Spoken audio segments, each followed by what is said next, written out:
5 வருஷமா நல்லா வீட்டுல சாப்பிட்டு சாப்பிட்டு தூங்கி கிடந்தேன். பொங்கல் வந்தாலும் நம்ம குளிப்பாட்ட கூட்டு வந்துட்டாங்க 2 பேரும்.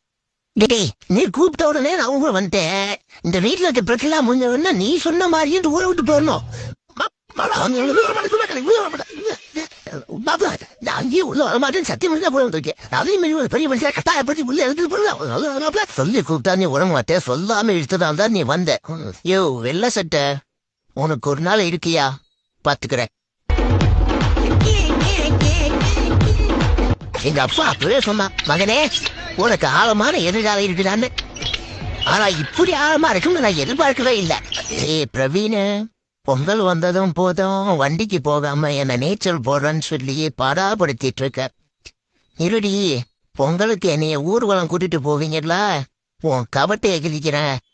புத்தால அருவியில குளிச்சது ப்ரோ, ஒரு அளவுக்கு தான் ப்ரோ. எல்லாமே சும்மாலாம் நோடக்கூடாது ப்ரோ. நான் யாருக்கு என்ன ட்ரோல் பண்ணேன்? ஒரு பெரும்பாலும்